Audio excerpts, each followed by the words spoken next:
කියලා පිළිගන්නවා ඔයාලා මගේ YouTube channel එකට. ඔයාලට අද කියලා දෙන්න යන්නේ චීස් කොත්තුවක් රසට හදාගන්නේ කොහොමද කියලා.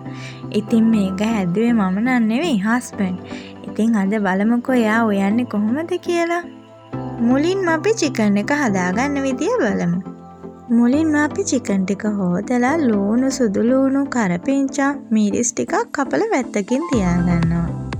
දැන් මෙන්න මේ විදියට ලිපේ තියාගත්ත මැටි හැට්ටියේ තෙල් ටික රත් වෙගෙන එද්දී මිරිස් කුඩු තේ හැඳි දෙකක් අමු 3-5 හැඳි එකක් බෙදපු 3-5 හැඳි එකමාරක් විතර දාලා ඒකටම කා චුට්ටකුත් එකතු කරන්න. ඉන්පස්සේ වතුර ටිකක් එකතු කරලා මේ විදිහට පොඩ්ඩක් හැඳි ගාලා ඒකට සුදු ලුණු රතු ලුණු හෝ ඔයාලා කපාගත්ත රට ලුණු ඒ වගේම මිරිස් රම්පේ කරපිංච එකතු කරන්න. ඉන්පස්සේ මෙන්න මේ විදිහට චුට්ට වෙලාවක් මේක කලවම් කරලා ඒකට ගම් මිරිස් කුඩු ස්වල්පයක් දාගන්නවා. සැරානෝ ඔයාලත් ගම් මිරිස් එකතු කරගන්න. ඉන්පස්සේ රස වැඩි වෙන්න කියලා එයා තක්කාලි ගෙඩියක් මෙන්න මේ විදියට කපලා චිකන් කරි එකට එකතු කරා. තක්කාලි රසට කැමති නැති ඔයාලා තක්කාලි එකතු කරගන්න එපා. ඒ වුණාට හස්බන්ඩ් නම් කිව්වේ තක්කාලි එකතු කරාම මේ චිකන් කරි එකට හොඳ රහක් එනවා කියලා. දැන් එයා මෙන්න මේ විදියට ලුණු චුට්ටකුත් එකතු කරගත්තා. ඉන්පස්සේ මේකට හොදලා කපලා තියාගත්ත චිකන් ටික එකතු කරා. ඉන්පස්සේ මෙන්න මේ විදිහට හොඳට කලවම් කරලා විනාඩි 15ක් විතර චිකන් එක උයාගත්තා. චිකන් එක හොඳට තැඹීගෙන එද්දී ලුණු රස බලලා ඔයාලට ලුණු මදි කියලා හිතනවා නම් තව ටිකක් එකතු කරගන්න. ඉන්පස්සේ තව විනාඩි 5ක් 10ක් චිකන් එක තැඹෙන්න තියාගත්තා. ඒ අතරේ හබියා එළවලු ටික කපලා තියාගන්නයි මේ හදන්නේ. මුලින්ම ලීක්ස් ටිකක් කැරට් ටිකක් මෙන්න මේ විදිහට හීනියට එයා ලියාගත්තා. ඒ වගේම ඔන්න රස වැඩි වෙන්න කියලා මාළු මිරිස් කරල් දෙකකුත් මෙන්න මේ විදිහට ටිකක් ලොකුවට ලියලා පැත්තකින් තියාගත්තා. ඉන්පස්සේ තක්කාලි ගෙඩියකුත් අරගෙන මෙන්න මේ විදිහට සාමාන්‍ය තරමක කෑලි වලට කපලා පැත්තකින් තියාගත්තා. අමු මිරිස් කරල් කිහිපයකුත් මේ විදියට ලියාගත්තා. සැර මිරිස් තියෙනවා නම් ඔයාලට සැර මිරිස් හීනියට කපලා එකතු කරන්නත් පුළුවන්. එතකොට වෙනස්ම රහක් එනවා. මේ තියෙන්නේ අපි කොත්තුව හදන්න ලේස්ති කරගනිපු දේවල්. කොත්තුවට දාන්න අපි චීස් කෑලි 4කුයි බිත්තර 2කුයි මිලිලීටර් 450 හයිලන්ඩ් ෆ්‍රෙෂ් මිල්ක් එකකුයි ගත්තා. ඔයාලට කැමති විදියට ඒවා අඩු වැඩි කරලා ගන්න පුළුවන්. මේ ෆ්‍රෙෂ් මිල්ක් පැකට් එක උනේ 225ක් වගේ ගාණක්. මේ තියෙන්නේ කොත්තු රොටි. වෙනදට අපි කොත්තු රොටි එක හදාගන්නෙත් ගෙදරමයි. ඒ වුණාට හස්බන්ඩ් හදිසියෙම ඕනයි කියපු නිසා කඩේට ගිහින් ලේසියට අරගෙන ආවා. හරි අපි දැන් බලමු කොහොමද මේක හදන්නේ කියලා. තාච්චියක් ලිපේ තියාගෙන ඒකට තෙල් ටිකක් දාලා ඒක රත් වීගෙන එද්දී ඔයාලා එකතු කරන බිත්තර ප්‍රමාණය එකතු කරගන්න. ඉන්පස්සේ ඒක බැදීගෙන එද්දී අමු මිරිස් තක්කාලි එකතු කරලා හොඳට කවලම් කරගන්න. ඒකටම කපාගත්ත මාළු මිරිස් ටික එකතු කරා. හීනියට කපාගත්ත කැරට් ටිකත් එකතු කරා. ඔයාලට අවශ්‍ය නම් මේකට හීනියට කපාගත්ත ගෝව ටිකකුත් එකතු කරගන්න පුළුවන්. ඉන්පස්සේ මේක හොඳට කවලම් කරලා තෙල් එකෙන් හොඳට තැම්බෙන්න දෙන්න ඕනේ. දැන් ඔන්න රස පදමට ගම් මිරිස් කුඩු ටිකකුත් එකතු කරා. ඉන්පස්සේ කෑලි මිරිසුත් එකතු කරා.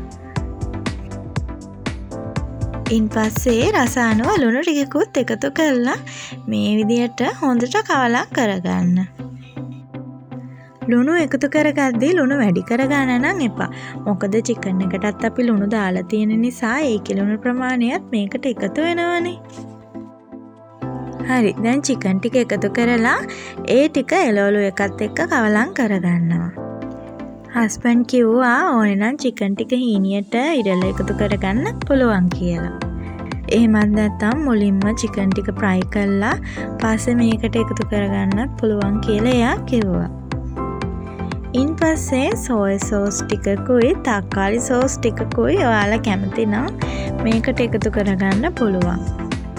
ඔන්න මේ ටික ඔක්කොම හොඳට තැම්බුණාට පස්සේ කොත්තු රොටි ටික මේකට එකතු කරලා හොඳට කවලම් කරගන්නවා.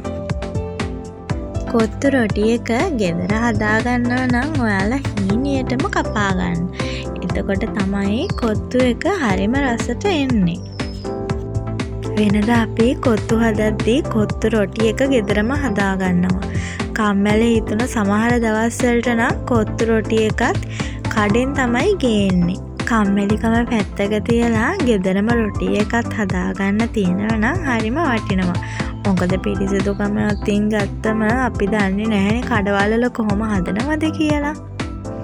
දැන් ඔන්න කොත්තු එක හොඳට කවලම් කරාට පස්සේ ලීක්ස් ටිකයි රටලුණු ටිකයි අපි මේකට එකතු කරගන්නවා. මේ රටලුණු අන්තිමට එකතු කරගත්තේ ටිකක් අමුවට හැපෙද්දී අමුතු රසයක් එන නිසා. ඔයාලට කැමති නම් ඒක මුලින් එකතු කරගන්නත් පුළුවන්. දැන් ඔයාලට කැමති විදියට මේකට චිකන් හොදි ටික එකතු කරගන්න. ඉන්පස්සේ හොඳට කවලම් කරගන්න. ඔන්න දැන් අපි චිකන් කොත්තු එක හදලා ඉවරයි. ඉන්පස්සේ බලමු චීස් කොත්තු එක හදාගන්නේ කොහොමද කියලා. කලින් කොත්තුව හදාගත්ත තාච්චියමයි මේක හදන්න යන්නේ. ඒ නිසා අපි චිකන් කොත්තු ටික අයින් කරලා ඒ තාච්චියටම ෆ්‍රෙෂ් මිල්ක් ටික දාගන්නවා. ඉන්පස්සේ ඒකට අපි චීස් කෑලි ටික මේ විදියට එකතු කරලා ඒ ටික දිය වෙනකන් මෙන්න මේ විදියට පොඩ්ඩක් කලවම් කරනවා. ෆ්‍රෙෂ් මිල්ක් ටිකක් උණු වීගෙන එද්දී ඒකට අපි අර කලින් හදාගත්ත කොත්තු ටික දාලා හොඳට කවලම් කරගන්න ඕනේ. සමහරු කඩේ හදද්දී මේකට කිරි හොදි ඒව එකතු කරනවනේ. එහෙම එකතු කරන්න ඕනේ නැහැ. මෙහෙම ෆ්‍රෙෂ් මිල්කුයි චීසුයි විතරක් හොඳටම ඇති. හොඳ කිරි රසක් එනවා. ඔයාලා කැමති නම් මේ කොත්තුවට සෝසේජස් ටිකක්, ඉස්ස ටිකක්, දැල්ලෝ ටිකක් උනත් ෆ්‍රයි කරලා එකතු කරගන්න පුළුවන්. එතකොට තවත් රසයිනේ. ලොකු ගාණක් කඩේට දීලා චීස් කොත්තුවක්, චිකන් කොත්තුවක් ගේනවට වඩා ගෙදර හැමෝටම රස බලන්න පුළුවන් වෙන විදියට මේ වගේ රසට පිරිසිදුවට ගෙදරදීම හදාගන්න පුළුවන් නම් කොච්චර හොඳයිද. ඉතින් ඔයාලත් හැමදාම කඩෙන් කන්නේ නැතුව එකම එක පාරක්වත් ගෙදර හදලා රස බලන්නකෝ. ඔයාලටම ඒ වෙනස තේරෙවි. ඉතින් මෙන්න මේ විදියට තමයි මගේ හබියා මට චීස් කොත්තු එක හදලා දුන්නේ. ඉතින් ඔයාලට රසම රස රෙසිපි එකක් අරගෙන ආයෙත් මං එනකම් සතුටින් පරිස්සමින් ඉන්න. ගිහින් එන්නම්.